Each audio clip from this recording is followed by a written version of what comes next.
India Pakistan இடையே போர் தற்காலிகமாக நின்றிருந்தாலும் America India இடையே வர்த்தக போர் தொடங்கி இருப்பது உலக நாடுகள் வரை கவனம் பெற்று பரபரப்பை கிளப்பி இருக்கிறது. இந்த நிலையில்தான் இந்தியாவில் ஒருமித்த குரல் ஒன்று அமெரிக்கா வரை ஒலிக்க தொடங்கி இருக்கிறது. ரஷ்யாவிடம் கச்சா எண்ணெய் வாங்குவதால் அமெரிக்க அதிபர் டொனால்ட் ட்ரம்ப் நம் நாட்டுக்கு மொத்தம் 50% வரியை விதித்திருக்கிறார். 25% ஏற்கனவே நடைமுறையில் உள்ள நிலையில் மீதம் 25% வரும் 27ஆம் தேதியிலிருந்து அமலுக்கு வர உள்ளது. இதனால் நம் நாட்டிலிருந்து அமெரிக்காவுக்கு ஏற்றுமதியாகும் பொருட்களுக்கு இனி கூடுதல் வரி செலுத்த வேண்டிய நிலை உருவாகியுள்ளது. அது மட்டுமின்றி அமெரிக்கா இந்தியா இடையே வர்த்தக போர் உருவாகியுள்ளது. டிரம்பின் வரி விதிப்புக்கு மத்திய அரசு எதிர்ப்பு தெரிவித்து வரும் நிலையில் சீனாவிலிருந்து இந்தியாவுக்கு ஆதரவான குரல் வந்திருக்கிறது. அந்த நாட்டின் வெளியுறவுத்துறை அமைச்சகத்தின் செய்தி தொடர்பாளர் குவோ ஜியாகுனிடம் இந்தியா குறித்து கேள்வி எழுப்பப்பட்டது. இதற்காக குவோ ஜியாகுன் கூறுகையில், வரிகளை தவறாக பயன்படுத்துவதற்கு சீனா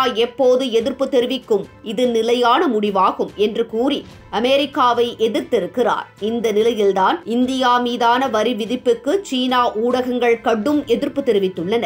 இந்த நிலையில்தான் டெல்லியில் பிசினஸ் டுடே இந்தியா எனும் உச்சி மாநாடு நடைபெற்றது. அதில் மத்திய வர்த்தகத்துறை அமைச்சர் பியூஷ் கோயல் பங்கேற்றார். இந்தியா அமெரிக்கா இடையே வர்த்தகம் தொடர்பான பேச்சுவார்த்தையை பியூஷ் கோயல் தான் நடத்தி வந்தார். அமெரிக்காவில் இருந்து இந்த வருட இறுதிக்குள் ராணுவ தளவாடங்கள் வர உள்ளது என்று நம்பிக்கையாக தெரிவித்தார். இந்த சூழ்நிலையில் அமெரிக்கா 50% வரி விதிப்பு தொடர்பாக கேள்விக்கு, நம் நாடு யாருக்கும் அடிபடியாது. நம் நாட்டின் பொருளாதாரம் வலிமையாக இருக்கிறது. தன்னம்பிக்கையுடன் பொருளாதாரம் முன்னேறி வருகிறது.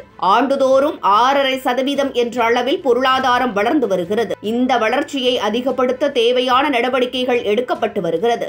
கடந்த ஆண்டை காட்டிலும் இந்தியா இந்த ஆண்டு அதிக பொருட்களை ஏற்றுமதி செய்யும். வர்த்தக தடைகளை சமாளிக்க திட்டம் உள்ளது. 4 டிரில்லியன் அமெரிக்க டாலர் பொருளாதாரம் மற்றும் உலகம் வேகமாக வளர்ந்து வரும் பெரிய பொருளாதார நாடாக நாம் இருக்கிறோம். நம் நாட்டின் பொருளாதாரம் குறித்த எதிர்க்கட்சித் தலைவர் ராகுல் காந்தி கருத்து வெட்கக்கேடானது.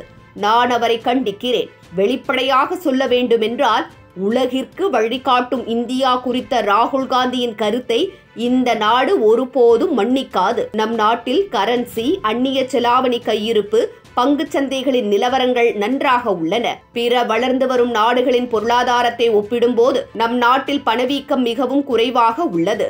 இதனால் உலகமே நம்மை வேகமாக வளரும் பெரிய பொருளாதார நாடாக அங்கீகரிக்கிறது என்று கூறியுள்ளார். இப்படி இந்தியாவில் உள்ள மக்களும் ட்ரம்புக்கு எதிராக தங்களது சமூக பக்கத்தில் இந்தியா பக்கம் நின்று அமெரிக்க அதிபரை கண்டித்து வருகின்றனர்.